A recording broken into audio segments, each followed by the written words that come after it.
কমলিকা বলে ধ্রুব তার সন্তানকে কেড়ে নিবে, এই ভয়ে সে এখান থেকে পালাবে না। তাদের যদি যেতেই হয় তাহলে তারা নিজেদের ইচ্ছেতে যাবে, ভয়ে নয়। এরই মধ্যে কমলিকার বাবা মা সেখানে এসে উপস্থিত হয়। কমলিকা অবাক হয়ে জিজ্ঞেস করে তারা এখানে কেন এসেছে। কমলিকা তো সমস্ত সম্পর্ক শেষ করেই দিয়েছে, তাহলে তারা কেন এখানে আসবে। কমলিকার বাবা বলে তারা জানতে পেরে গেছে যে সন্তানটি বিক্রমের নয়, সন্তানটি ধ্রুবর। কমলিকা অবাক হয়ে জিজ্ঞেস করে এই কথা কে বলেছে, ওর কি গিয়েছিল তাদের কাছে এগুলো বলতে। তো তার বাবা জানায় না, তারা যেভাবেই হোক জানতে পেরেছে, আর কথাটা তো সত্যি। কমলিকা তাদেরকে চলে যেতে বলে, কিন্তু কমলিকার বাবা মা বলে না, তাদেরকে আরেকবার যেন সুযোগ দেওয়া হয়।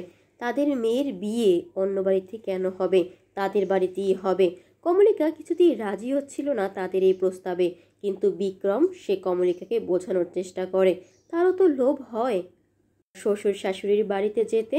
বিক্রম কমলিকাকে রাজি করায় এবং কমলিকার বাবা মাকে কথা দেয় তাদের মেয়ের বিয়ে তাদের বাড়িতেই হবে। কথা শুনে কমলিকার বাবা মা খুবই খুশি হয়ে যায় এবং বাড়িতে ফিরে যায়। এর পরের সিনে দেখা যায় কমলিকা চুপচাপ বসেছিল।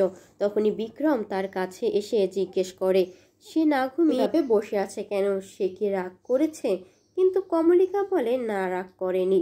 বিক্রম তখন বলে এতদিনে কমলিকাকে সে এটুকু হলেও বুঝতে পেরেছে কখন কমলিকা রাগ করতে পারে। কমলিকা তখন বিক্রমকে প্রশ্ন করে বিক্রম এরকমটা কেন করলো।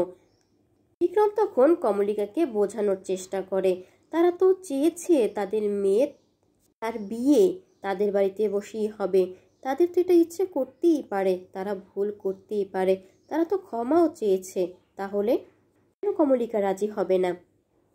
এরপর বিক্রম জিজ্ঞেস করে অর্চিতাদের বাড়িতে কে অসুস্থ। কমলিকা তখন বলতে থাকে স্মৃতির কথা, সে খুব অসুস্থ, সে একজন অসাধারণ মানুষ, লিউকেমিয়ার পেশেন্ট, সে প্রায়ই অসুস্থ হয় আবার ঠিক হয়ে যায়।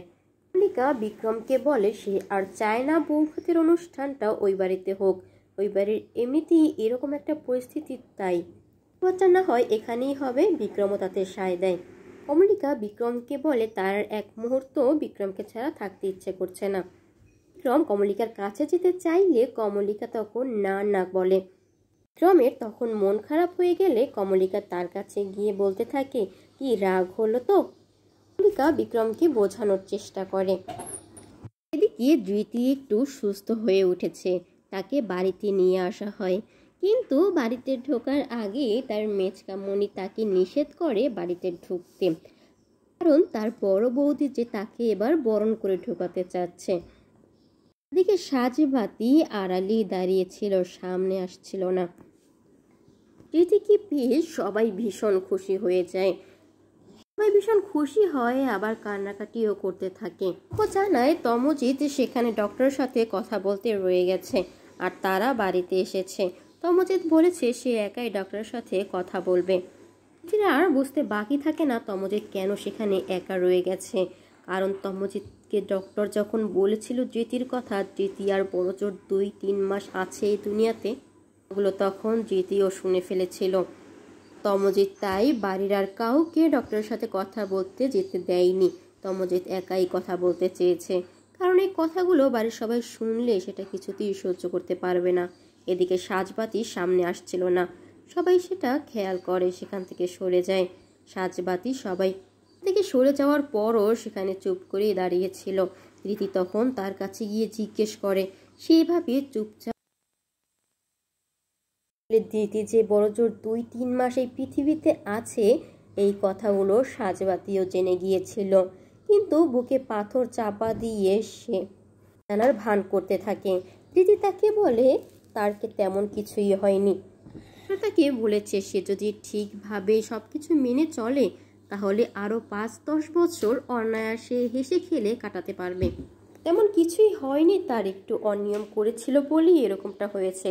সাজবাতি তখন মনে মনে ভাবতে থাকে ভগবান, মানুষটা কিভাবে নিজেকে আড়াল করার চেষ্টা করছে। ঠিক আছে, আমি যে সবটা জানি সেটা কিছুতেই বুঝতে দিব না, আমিও বুকে পাথর দিয়ে সবটা সহ্য করে নিব।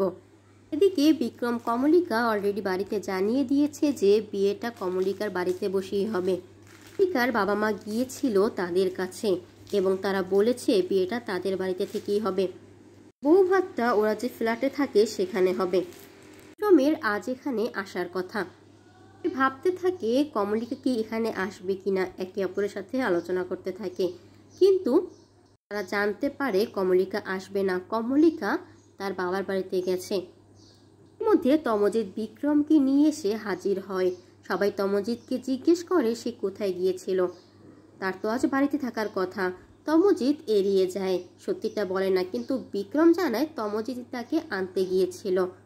বিক্রমের মা বিক্রমকে পেয়ে খুবই খুশি হয়ে যায়। এরপর বিক্রম তার বাবা শঙ্কর কাছে গিয়ে জিজ্ঞেস করে কেমন আছেন আপনি। তখন আমতো আমতো করে বলতে থাকে, দেখো আমি তো তোমার বাবার মতোই, তাই না? আমাকে আপনি না বলে, আপনি না বলে তুমি বললেই বোধহয় বেশ ভালো হয়। বিক্রমও তখন বলে, আমার আপনি বলতে একদমই ভালো লাগে না, আমি তো তুমি বলতেই চাই। শঙ্খ বিক্রমকে বলে সে তো বাবার মতোই, তাই সম্পর্কটা বোধ হয় সেরকমভাবে হলেই ভালো হয়। বিক্রম শঙ্খকে প্রণাম করতে যাবে, তখনই শঙ্খ বিক্রমকে জড়িয়ে ধরে। এরপর অনুষ্ঠানটি শুরু হওয়ার পালা। তমজিৎ বিক্রমের জন্য একটি পাঞ্জাবি নিয়ে আসে, তাকে সেটা পরতে বলে। তমজিৎ বলে, আমি তো এত কথার মাঝে ভুলিয়ে গিয়েছিলাম যেটা এনেছি, এটা দিতে হবে। অনুষ্ঠানটা শুরু হওয়ার কথা শুনে মনে পড়ে গেল। দোয়েল বিক্রমকে নিয়ে যায় পরানোর জন্য। বিক্রম পাঞ্জাবিটা পরে সেখানে এসে হাজির হয়। তাকে দেখতে অসম্ভব সুন্দর লাগছিল, সবাই তার দিকে তাকিয়েছিল। দোয়েল বলতে থাকে, দেখো আমাদের বিক্রমকে এটা পরে কত সুন্দর দেখাচ্ছে। তমজিৎ তো তখন বলতে থাকে, হ্যাঁ ওকে দারুণ লাগছে দেখতে। সবাই তার প্রশংসা করতে থাকে। তমজিৎ বলে, এরকম একটা ছেলের বাবা হওয়াও ভাগ্যের ব্যাপার। এখন শঙ্খ চাইছিল বিক্রম তাকে বাবা বলে মেনে নিক। শঙ্খ বিক্রমকে কথাটা স্পষ্ট করে বলতে লজ্জা পাচ্ছিল। এদিকে বিক্রম তার মায়ের কান্নাকাটি করা দেখে তাকে গিয়ে জিজ্ঞেস করে কান্না কেন করছেন। এরপর বিক্রম তার মাকে মা বলে ডাক দেয়। তার মা ভীষণ খুশি হয়ে যায়। এরপর বিক্রমের মা এবং বাড়ির সবাই মিলে বসে সবকিছু রেডি করতে থাকে। শঙ্খ জেঠুমণিকে বসে আশীর্বাদ করতে বলে, কিন্তু তমজিৎ এবং সুমনি দুজনই বলে শঙ্খকে বসতে, কারণ শঙ্খ বাবা। বিক্রম তখন বলে ওঠে, দেখুন বাবা না হলেও বাবারই তো মতো। এবার আশীর্বাদ করতে সাহস পায়। শঙ্খ বিক্রমকে আশীর্বাদ করে ভালো কিছু হওয়ার, ভালো থাকার এবং এই শব্দটা যেন তার জীবন থেকে চলে যায়, মতো না হয়ে বাবাই যেন হয়। বিক্রম তখন আবেগে আপ্লুত হয়ে বাবা বলে ডাক দেয়। তখন ভীষণ খুশি হয়ে যায়।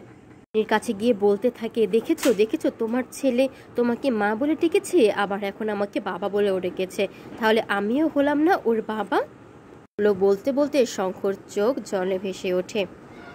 সবাই কুমুদিনীকে বসতে বলে। কুমুদিনী বসে যেই না বিক্রমের মুখে খাবার দিতে যাবে, তখনই কমলিকা সেখানে এসে উপস্থিত হয়।